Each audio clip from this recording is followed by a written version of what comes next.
As we get close to that spooky day of Halloween, it's a trip from record high temperatures to frosts and freezes. So we'll be talking about that the week ahead in the long range.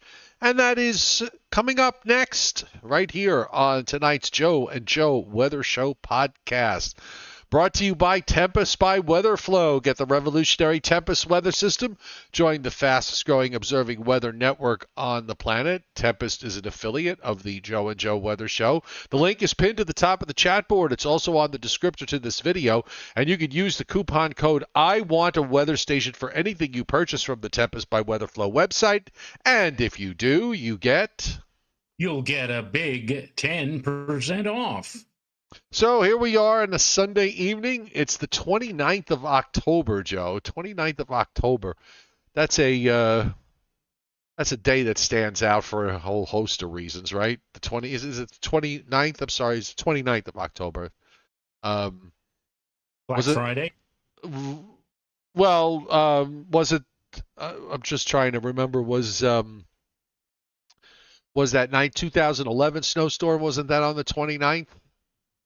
The 2011 snowstorm was on the 29th, and 1 year later, Sandy hit on the 29th. So those two mega events stand out. We've got nothing like that going on today other than gloom and doom, which was this Sunday. For a change, we had a nice Saturday and a good Sunday. But I want to go back to Friday because, Joe, Friday, where did those clouds come from on Friday? We were talking about that we were going to maybe get into some clouds on Wednesday and Thursday. That never happened. And then Friday, all of a sudden, there was this streak of clouds. I woke up in the morning and I saw this east-west band of rain aloft on the radar. A few places got some sprinkles. It didn't really stop the temperatures too much. Some places it did, but other places still were able to set records. But I mentioned on my Weather in 5 video on Friday, I was just as surprised, I think, as everybody else. Yeah, and yesterday, of course, started out beautiful, blue skies and bright sun, but then we had that cold front move through during the afternoon, and it clouded things over a bit, but that still did not stop the temperature.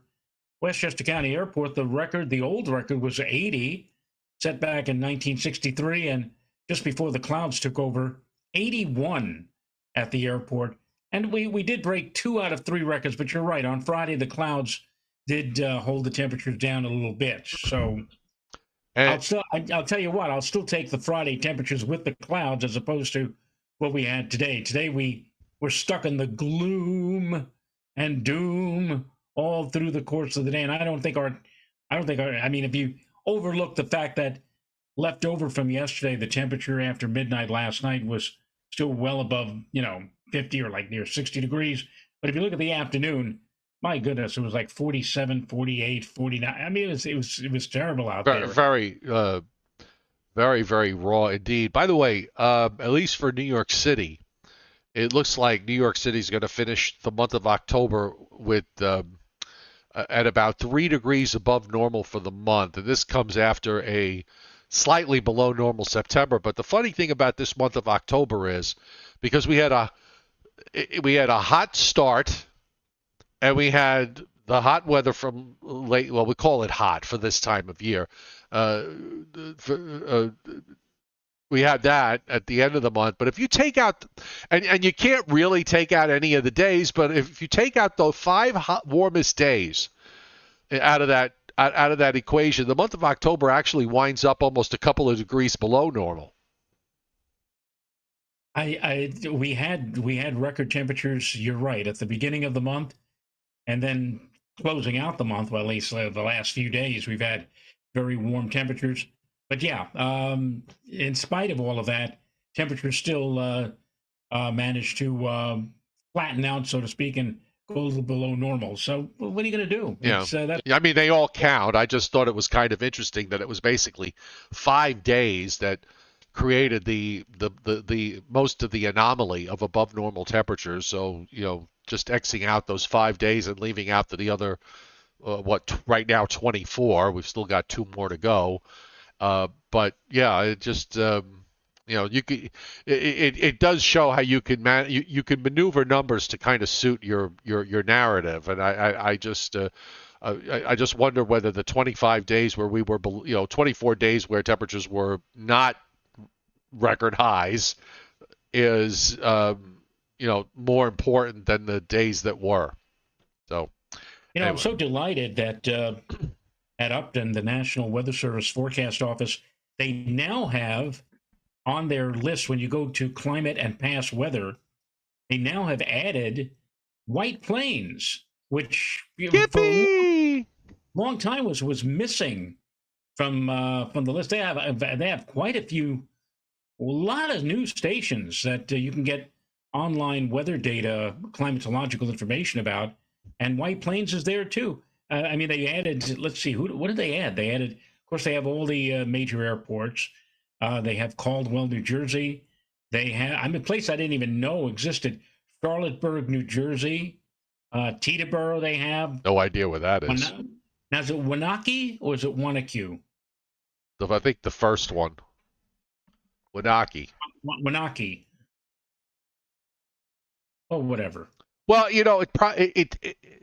it's probably taken them a long time to assemble data for these other stations, which was probably done on paper originally. So I guess maybe the National Climatic Center must have been able to finally crunch a whole bunch of numbers, and they've come up with all these other stations where there's a running database or enough of a running database that they could put it up on the website. So yeah, it's a good thing actually, because oftentimes you're struggling because you're having to figure out what's going on in those spaces where you can't find a weather station. It always drove me crazy over the fact that if you look at where the weather stations, for example, on Long Island are all lined up, the airports anyway, they're all lined up pretty much along the South Shore. So, often and oftentimes, especially in the wintertime, I mean, forget the spring all the time in the summer with sea breezes and everything else. But, in the wintertime, you didn't have anything north of the Long Island Expressway. So you really relied on cooperative observers. And, I can't tell you how many times, the North Shore in the wintertime the north of the Long Island Expressway would be getting buried and the South Shore would be getting less. And sometimes it was the other way around too. So it's good that we have all this. The more information, the better. I mean, there's no such thing as too much information when it comes to the weather world. Well, so far, White Plains. And again, we only have 2 more days left in the month, but so far, the average high temperature is 67.3 degrees, and the normal high temperature is 63.5. So far, the high temperatures this month have averaged about 4 degrees or so above normal. And in fact, the departure from normal, when you take into account both the high and the low, whatever, so far is showing that this month at White Plains is averaging 3.8 degrees above normal. Well, that kind of lines up with what everybody else is probably showing. All right, welcome to everybody on the chat board tonight, and those of you lurking in the background on the Joe and Joe Sunday Night Weather Show podcast. We thank you for taking time out of your weekend to spend a little bit of time with us. Subscribe to my YouTube channel if you haven't already, and make sure you turn your notifications on because Joe and I have our podcast Sunday through Thursday at 7:35 p.m. And while we are off on Fridays and Saturdays, if there's a storm, we will be here and we will let you know about it. And also, I want to say you might have noticed something missing because for the last 4+ years, Omni True Value Hardware has been a sponsor of the Joe and Joe Weather Show, and we thank them greatly for their support. It was wonderful to have Omni as our primary sponsor. The owner of Omni True Value Hardware, Judine Federici, is retiring.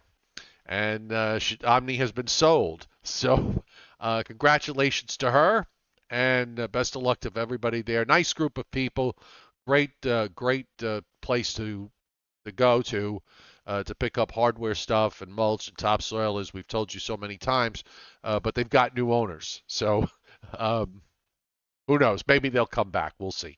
But congratulations to Judine, and congratulations to the new owners, and best of luck to everybody all the way around. Yeah, we'll miss them because they have been with us for 4 years, almost for the length of time that we've been doing this show, or at Yes. least.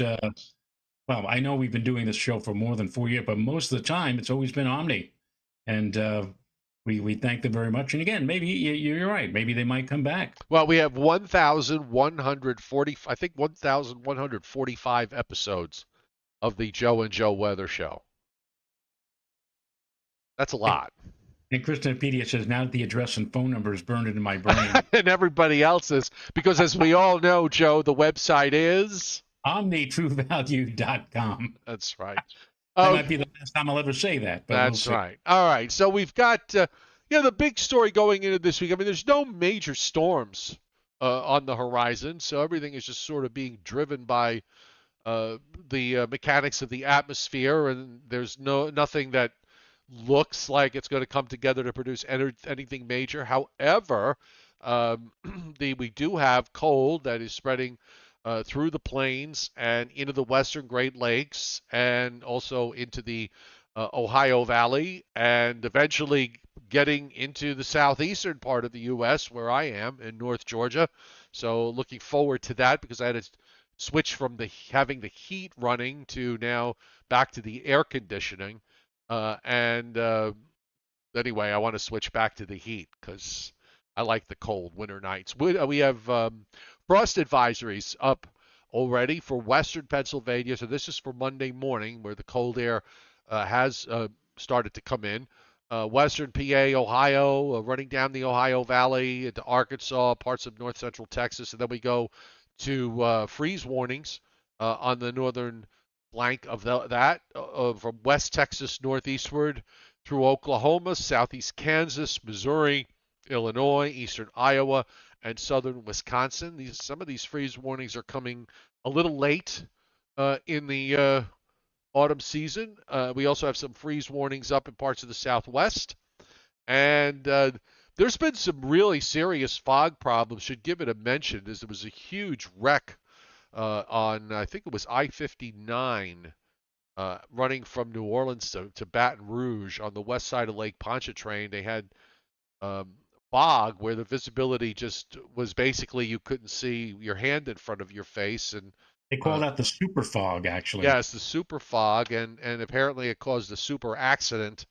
It looks like, I don't know how many vehicles. It had to be way over 100 vehicles. Might have been more. I saw some pictures of it, Joe. It was just insane. I mean, it was a combination of the fog, and also they have marsh fires going on east of New Orleans, and it just created this, this wall of zero visibility, and it created such a horrible scene there. So they will get rid of that when that cold front finally makes it down to the Gulf Coast, which it will. And of course, we'll probably have this air mass that's coming down is a cold one from Canada, and this should produce some widespread frosts and freezes Tuesday night and again Wednesday night. I mean, I don't know if it makes it all the way down to the coast, and you always have the issue with the warmer urban centers staying at least a few degrees higher than everybody else. But those will be the exceptions, I think. This will pretty much cover areas that have yet to see their first frosts, and the growing season hasn't ended already. Well, the growing season up here in the Hudson Valley, I guess for all intents and purposes, is officially over. Although we did have a frost advisory. In fact, it's not even a week. We had a frost advisory here last Monday, and I didn't see any advisories, let's say, north of here. So I guess it's all over for Dutchess and Sullivan and Ulster County. But in spite of the fact that we had these abnormally warm temperatures, and Joe, my Renata still has her tomato plants. The tomatoes are still out there, and Well, I throw think a about hefty half of them, bag. half of Throw a them are reddish. Half of them are reddish orange, and the other half are kind of like a greenish yellow color. So I got a beautiful yellow tomato that I bought at the farmer. I bought some yellow tomatoes at the farmer's market last week. They were delicious. I'm sure it was. Yeah, they were yellow. Never. My dog, whenever we take the dog out for him to do his thing, he passes by the tomato plants and he looks up, and if there's one within his reach, he'll grab it. He'll Really? grab he'll grab one of these cherry tomatoes, or if they fall on the floor. So he knows when he goes out, that he has a chance of getting a snack. Yeah. The chairman, Scott Briller, banging the super chat tip jar tonight. Thank you, Scott. He says, in honor of the tragic death of Matthew Perry from Friends, he'll be putting together a special Friends Briller Jeopardy tomorrow night, exclusively for the chat board. So just wanted to let you know about that. I got the surface map from 5 o'clock this afternoon, and the frontal boundary is pushed now south of southern New Jersey. It was in the low 70s when I looked at temperatures earlier this afternoon in South Jersey. And then, of course, the boundary shifted further to the south, so those temperatures came off those highs. But we have a stationary frontal boundary crossing Delaware, southern Delaware, then kind of arcs around the Washington, D.C., Baltimore area because they've got two little lows analyzed. One on the Delmarva Peninsula, another one in Pennsylvania near Altoona, and then that front runs stationary to another wave that they've got drawn in northern Kentucky, yet another one in southern Arkansas, and you can see the big high, 1037-ish high that's up in Wyoming and Montana, and that cold flow from the Western Lakes. And once again, the temperature changes are dramatic. It was in the 80s today on the east side of the front, across Mississippi, Alabama, into Georgia, south and North Carolina, into Virginia. 70s up into Kentucky and eastern Tennessee, and you jump on the other side of the front, and most of the temperatures were in the 40s. So there's a pretty good, and then of course the deeper you go north and west, you start to see 30s, and then you also start to get into 20s for highs in parts of Iowa, northwest Missouri, and points further north, upper 20s to around 30, up throughout much of the northern plains. So this is a fairly cold high that is coming down, and we're going to see it have its impact in the east. And in the meantime, we still have some work to do because there's a lot of clouds from New England westward to the Great Lakes, and then southwestward into Texas, and then you see a rotation moving through the Dakotas, so there's still an upper trough that we've got to deal with, and this is all going to have to swing around. What's left of that upper ridge created the sunny day in the southeastern part of the United States and in Florida, but that's all going to go away as the ridge flattens. And there's a system east of the Bahamas. There's actually a low there, Joe, another one of these semi-tropical systems that has developed. There is a broad low there, but it's probably past its time of development here because over the next 24 to 48 hours, we're likely to see some strong wind shear. And yet there will be a surface low from this that will move up the coast offshore. And this was a question that I was struggling with all through the late last week and over the weekend, was whether there might have to be one last wave later Tuesday night and early Wednesday morning before it went by. Now it looks like that should stay primarily offshore, although the western edge of that could come fairly close to the coast sometime later Tuesday afternoon and evening. So other than that, and we get through tomorrow to get the front to finally go through, we should be okay for the rest of the week. I mean, I don't see anything other than instability stuff. I really don't see anything with regards to widespread precip of any kind.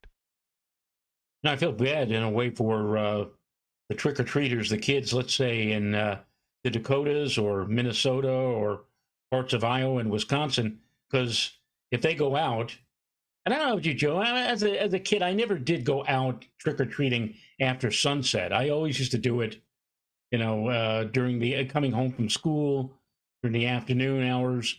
But for those kids who are, going to do this, in those areas I just mentioned on Tuesday evening, I mean, sub freezing. What do you do when the temperature is sub freezing and you're out trick or treating? I guess you put your costume over your heavy coat. I guess the best that you're able to do, or whatever. But Yeah. it really is kind of rough when you live in that part of the country and you get these very, very cold temperatures. Well, here they have to climb a mountain to get to me. So I've been here for two Halloweens.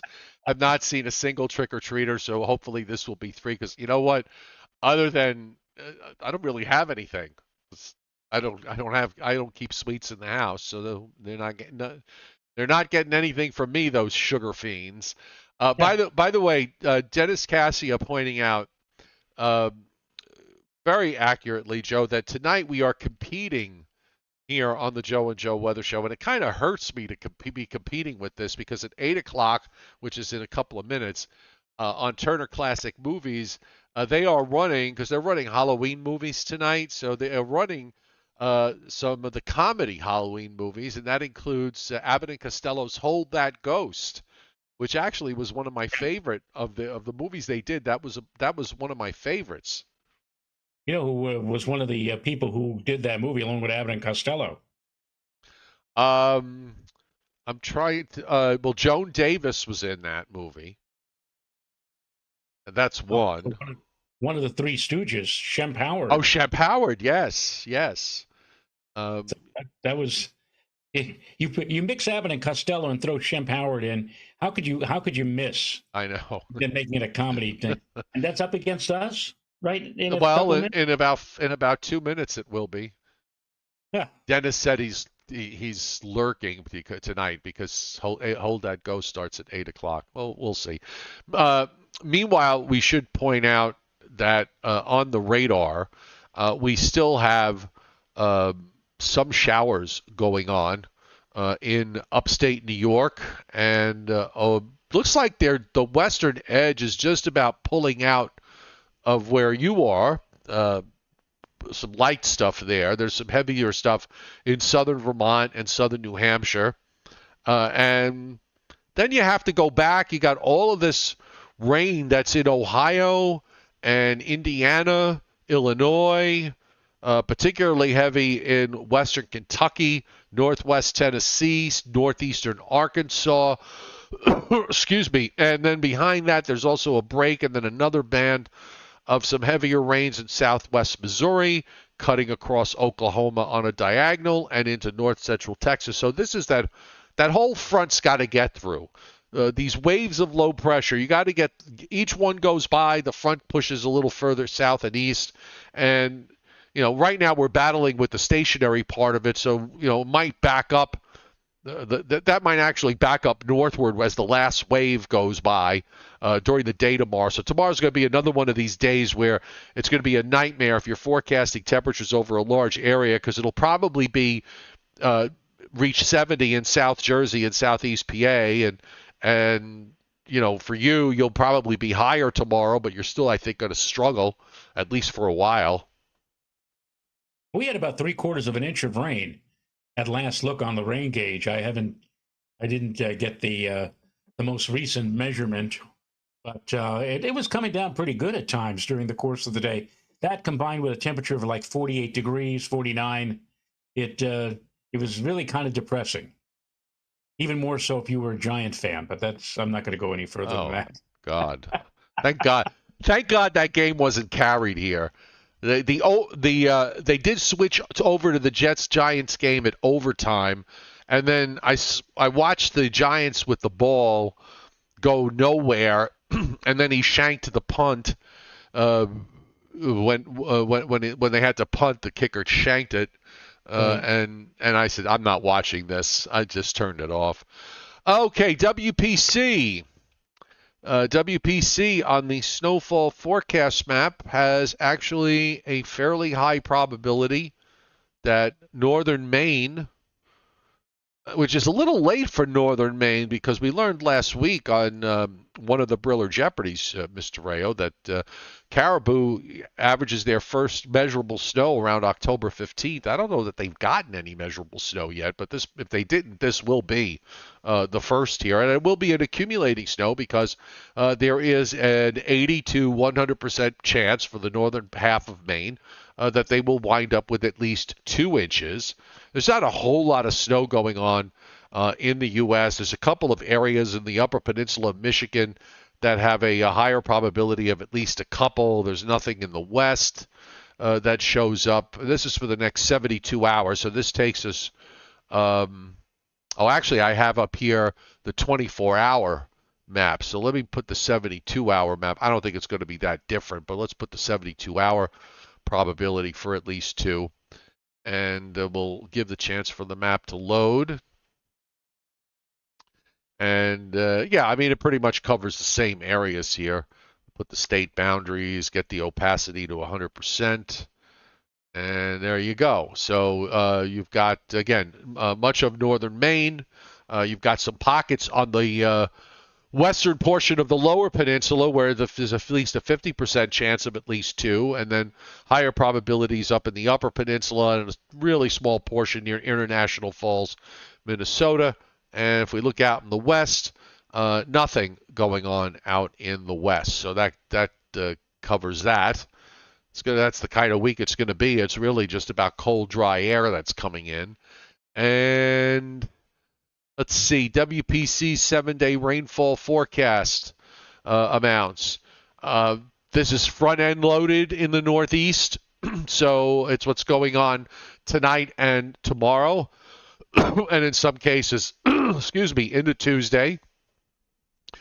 1/4 of an inch, so maybe an additional 1/4 of an inch with that next round of showers late tonight and tomorrow, and you've got this narrow stripe that runs from southwest PA all the way down into South Texas of a 1/2 to 3/4 of an inch.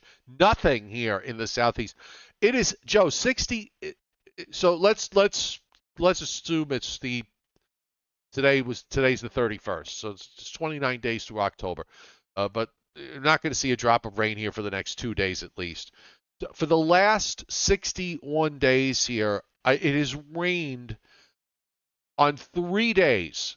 And each time it's rained, it hasn't rained for more than an hour or 2. I mean, that's how dry it has been here in the southeast.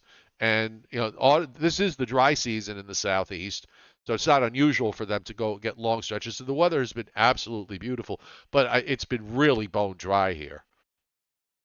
Yeah, and it extends down to the south of you and also toward the southwest, where they've had extreme drought situation in, let's say, in and around New Orleans. Now, this will be interesting to see if the NOAA long-term forecast for the upcoming winter season works out, because they are basing everything on a straight or a traditional El Nino pattern, and they have much of the southeast drenched.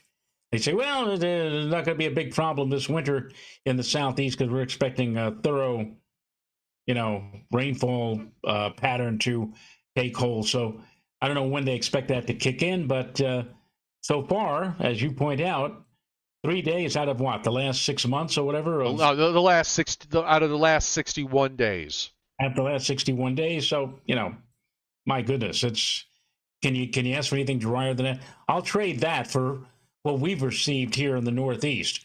Here in the Northeast, we've been, since July, we've had bouts of tremendously heavy rainfall.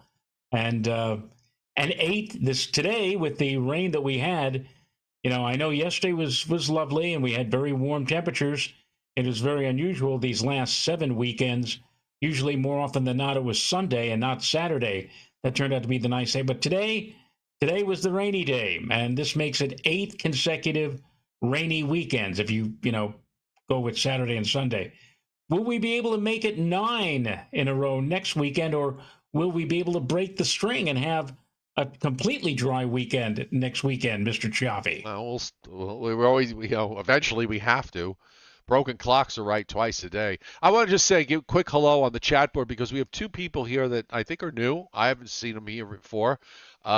Vision Logger and Mr. Breast. And Vision Logger and Mr. Breast are both from the great state of Maine, and we welcome you to the chat board and to the Joe and Joe Weather Show. We are really happy to have you. We're happy to have everybody from anywhere around the country, but I really love people from northern New England. If you're from New Hampshire and you're from Maine, um, I'm in love with you folks. That's just absolutely gorgeous. Not to leave Joe, Verm- Joe, Not to leave Joe, Vermont out, but you know what? Northern Vermont, yes. Southern Vermont, not so much.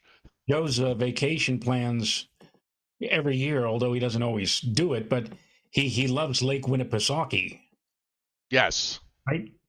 Well, I did until my brother sold his house. Oh, well. So my trips to Lake Winnipesaukee now do not come with free lodging. Let's put it that way. All right, so WPC, we've got the rainfall done. The Storm Prediction Center, from the standpoint of severe weather this week, they've got nothing forecast for the next 3 days and nothing in the long range, so that makes that easy. And I guess we can go to the NAO. And Joe, the NAO continues as it has been almost straight since late June, and with a small interruption in early September, has been negative.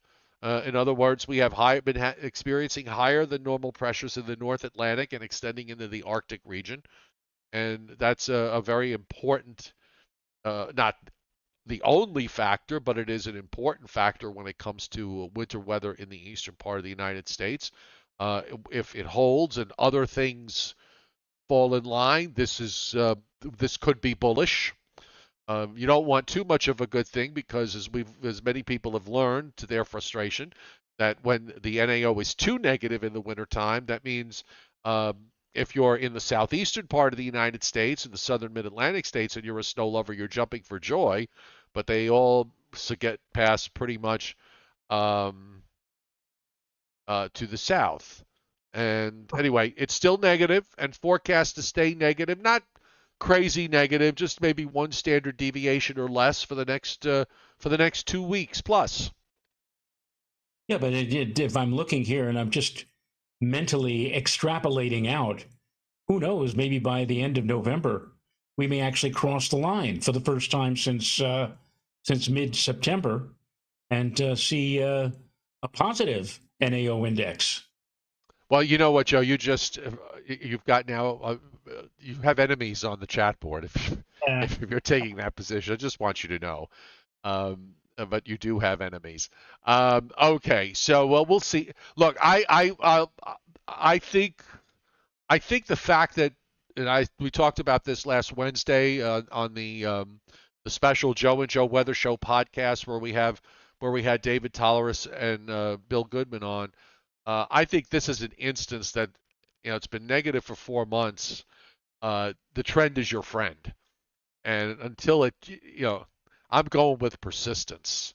And the other thing, by the way, you brought up earlier about the fact that the El Nino forecast is to pretty much drench the southeastern part of the United States. It's not happening. That's another one of these examples of where things are not behaving the way you might expect them to behave when it comes to the El Nino. We saw that last year with the La Nina. We're seeing it with the El Nino. So there's a lot of odd things that continue to go on, and right now the El Nino is weak and is forecast to stay on the weakish side and not doesn't seem to be overpowering the normal patterns, the normal climatological patterns that you might see, that we've been seeing over parts of the country. And even our friend Bill Goodman, who works at the National Weather Service, on our show on Wednesday, I mean, Dave Toleris has done so much research And he was the one who kept stressing and pointing out the weakness of this El Nino.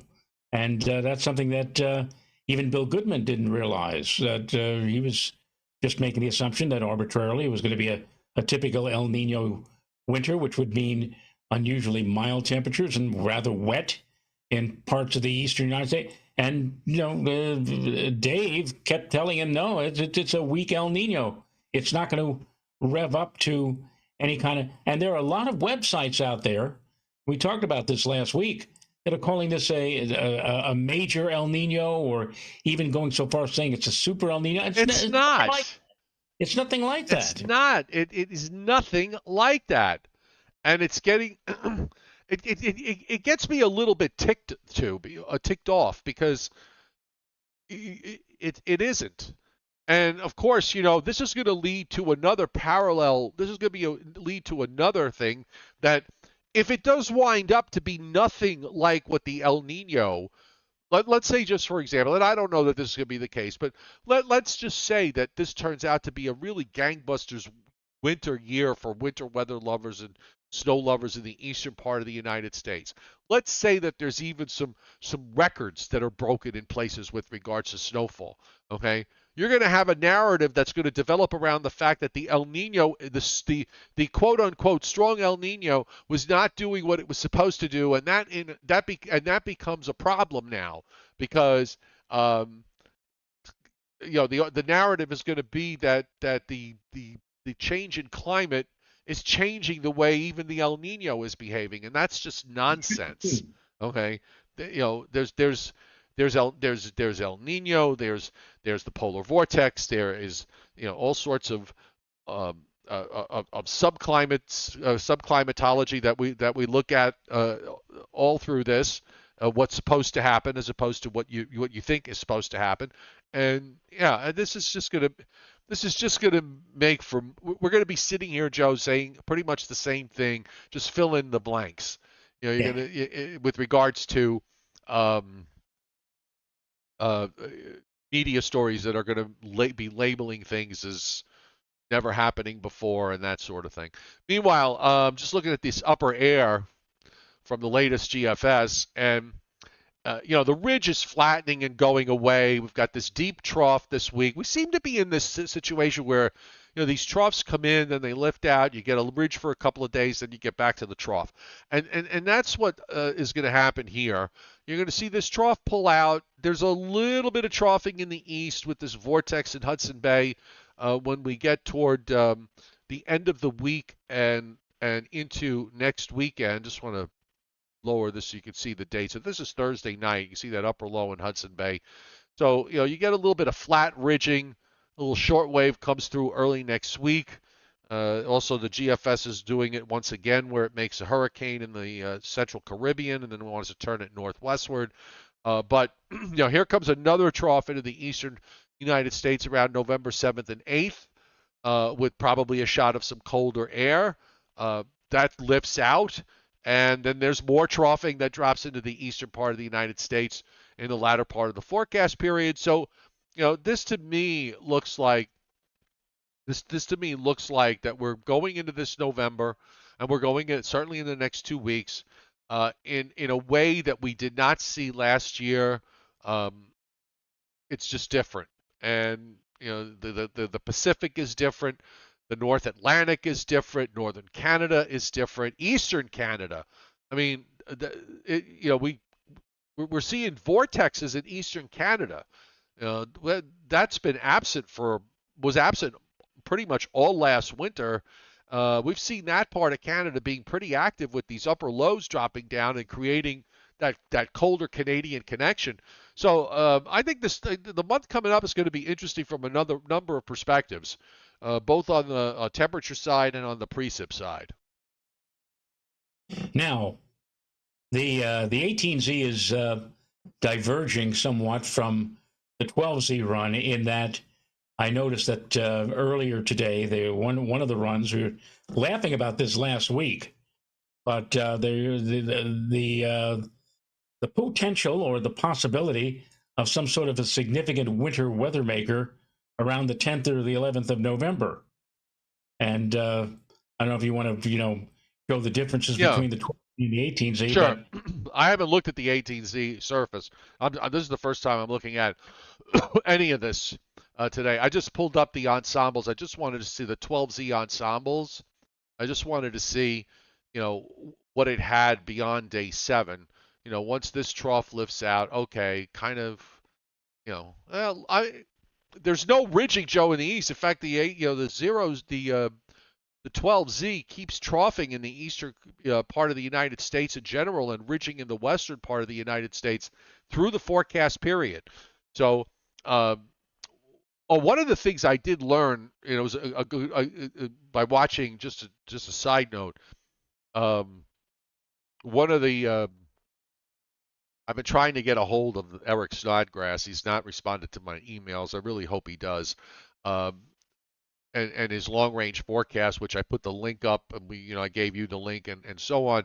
But I watched one of his other videos, and he had a really good description and reasoning. He says that the GFS, once you get past like day 7 or day 8, it likes to create lots of amplitude in the troughs and ridges in general.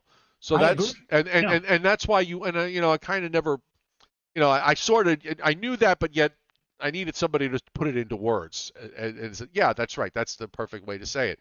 It seems to like to show very amped up looks to it as a routine. So he basically calls that time frame, La La Land, GFS La La Land. You know what that might be? The GFS underwent some kind of an improvement Yeah. a year or two ago, and maybe the people who worked on it said, once we get past a week, everything begins to flatten out. Everything begins to, systems begin to show that they're phasing out or weakening or whatever. Maybe we would inject some sort of equation in there to try to maintain some level of Yeah, some he kind of said that it might be, might have to do with how they model the longer range to compensate for certain things that the model does. So that makes that makes sense. All right, so here's the surface. So we can show the differences between the two runs here. So this is the 18Z. Excuse me. And of course, we've got these showers for tomorrow. Now, it looks like most of the showers tomorrow go to the north, uh, north central PA. I mean, there's a line that extends south and west of there, but most of the rain for tomorrow, overnight and tomorrow, upstate New York and into New England. And finally, the wave that you see there over eastern Long Island kicks out toward Nova Scotia. You get the front to push far enough south, and there you go. So now we get the colder air. There's also another upper trough that's kind of has to swing into the eastern part of the United States to bring the coldest air. Meanwhile, if you look off the Florida coast, it's a little hard to see, but there is a closed isobar there. So there's a low from all that stuff that was off the southeast coast. There is a low there, and it does form some rain in North Carolina and southeast Virginia. And you see it sort of touching southern New Jersey Tuesday night and eastern Long Island, and gets into southeastern New England for 1 6-hour period before it moves away to the northeast. And then, of course, we got the cold air that comes in Tuesday night, Wednesday morning. I mean, I don't know if there's clouds along the coast that might hold temperatures up. Where it's clear inland, it won't hold temperatures up. The only other question I have is during the day Wednesday, because you do have this upper trough going through, and the GFS does produce some instability snow showers in northeast PA and up the Hudson Valley, the middle and upper Hudson Valley, and points north. I wouldn't rule out the possibility that there could be a snow shower in a couple of spots on Wednesday. I wouldn't rule it out. Yeah, no major concern, but yeah, one could possibly come far enough south to invade, let's say, the Hudson Valley. I would not rule that out as well. Notice that on Tuesday, much of the country, except for this little stick in the east and some stuff from lake effect around the Great Lakes, is pretty quiet. And then we head into Wednesday and Thursday. So I'm thinking Tuesday night, Wednesday morning, and Wednesday night, Thursday morning will be the two coldest mornings. Particularly for Thursday morning, for the folks that are underneath that high in West Virginia, there's going to be a lot of radiational cooling, so there'll probably be a lot of 20s around. Meanwhile, here comes an arm of moisture into the Pacific Northwest on Thursday, while the rest of the country is dry. And then we go into Friday with the high offshore. So now we're going into this sort of flattish ridge position going into next weekend. So it looks like Saturday looks okay. And maybe some showers late Sunday with another cold front. It's not the strongest front in the world. Here comes a hurricane out of the Caribbean in 8 days, Joe. It's a 950 something, 955 over western Cuba, and it goes over South Florida, southernmost Florida, and then kicks away straight to the east, hangs around, and then turns northward. So now we have, I see what you're talking about here. So around the 8th, there's a low that this run has coming out of Oklahoma and Louisiana, snow in Kansas, snow in Oklahoma and Missouri. The low goes up the west side of the Appalachian. Well, actually, it doesn't go up the west side. It goes to southern Indiana and then kind of stops and, just sort of, it's just weird.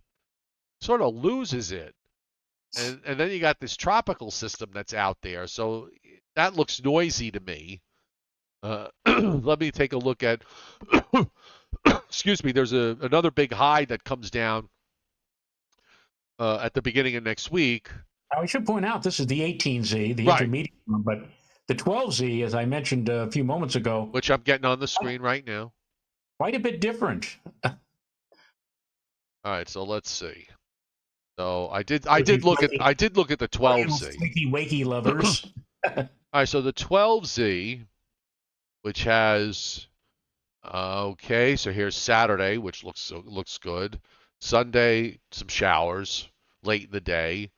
Here comes a tropical system coming out of the Caribbean, and it brings moisture from that up the coast. It's got this high in Quebec. It's got dark blue snow mixed with rain in northern Pennsylvania and southeastern New York. It's got this. Joe, the problem is you got the models doing this hurricane thing, and that could be screwing up everything downwind. So I don't know how real all this is. Yeah. And then it has, I see what did, and then behind it, it's got something that crosses the Gulf states into Georgia, and you got, produces snow. This would be around the 9th and 10th. It's got a 990 low southeast of Atlantic City with northern New Jersey, the eastern half of Pennsylvania, the Hudson Valley, western Connecticut into Massachusetts, all in blue, and on up into Maine, all in blue. Okay, so yeah, I think as far as after, kind of makes everything I see here sort of makes sense through next weekend. After that, you have to look at this and say, okay, is there really going to be a hurricane coming out of the Northwest Caribbean and going into southern Florida? Is that really there? Because I think that really sort of messes up everything else that's both that and then whatever follows it. So I'm not I'm not going to put too much energy in this until we can settle those questions. Okay, well, yeah. I mean, if you want to speculate, go on by all means. No, I mean, I've been saying all along, beyond 5 days, it's anybody's guess as to what's going to happen. So maybe by next weekend we'll, have some ideas or concepts as to what's going to happen during. I guess that's Veterans Day weekend, or yes, Veterans Day is on November 11th. Yes, so we'll see. We shall see. All right. By the way, for those of you who are wondering, that is, I don't know, did we mention this? Talked about it off camera, I know. So this is my front, the backyard view of a small portion of the front of my property. And it's not right now, obviously, because it's pitch black out. But it was a picture taken maybe, I don't know, a month and a half ago, 2 months ago. So I decided to put that as my background today. So anyway, just as a reminder that the summer season, I suppose, is over with. All right, let's see what's happening here. Oh no, I didn't want to do that. I didn't want to shut us off by accident. By the way, uh, we are the Joe and Joe Weather Show podcast is available on Amazon Music. This is also available on Spotify, and it's also on YouTube Music, and it might be also in a few other places. But just so you know, that in case you're in your car and you just can't watch but you want to listen, you certainly can do that by going to those podcast sources. Okay, so let's. Did we do this already? I think we did. Average first measurable snows. I think we did this last week. So okay, so do you have a Briller Jeopardy Yes, or you I do. do? Okay, so What was the average first measurable snow okay, in each city? In same I thing. guess this is yeah, okay. So we don't. When is the average first measurable snow in each of the following five cities? We'll start with Minneapolis. What's the date of the first measurable snow on average in Minneapolis? Um. All right. So hold on a second. Minneapolis. All right. I did what I have for you, Scott. What you sent me. We did that on Thursday. Okay. So we did that one on Thursday. Minneapolis. I will say. Well, they haven't had it yet. The average date of the first measurable snow. I'll say November 3rd. Close. Daniel Fitzsimmons agrees with you, but again, Yes. close. Close.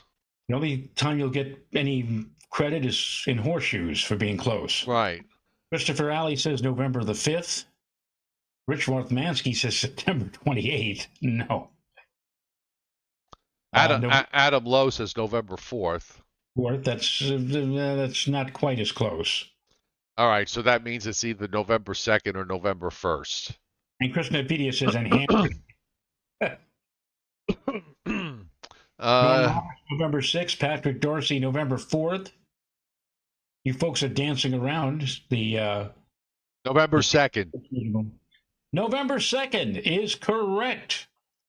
And if you any of you are Mary Tyler Moore fans, and this is even before Sue Ann Niven showed up, in the very first season of Mary Tyler Moore, they did an episode of a big snowstorm hitting on election night. And I think that was one of the funniest episodes they ever did. Yes. All right, what's the next city? Chicago.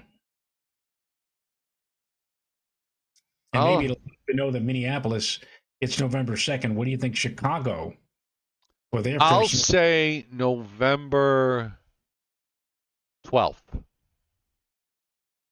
Close, but not close enough. Okay. Michael McGuire says November 16th. And Michael McGuire is exactly right. Very It's good. November 16th. November 16th. Okay, that was quick. Next. Yep. St. Louis. St. Louis. I will say St. Louis. St. Louis is like that's a tricky play. That's tricky. I'll say December 2nd. Oh.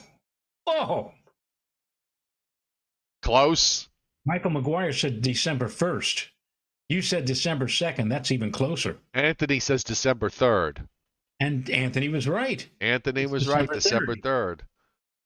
Remember that that cartoon, that Bugs Bunny cartoon where Yosemite Sam gets a phone call and Bugs says, she said to mention St. Louis. St. Louis? Emma! And it turned out that he gets blown up by a cannon or something. Same old Emma. A lot of laughs. Well, anyway. Next.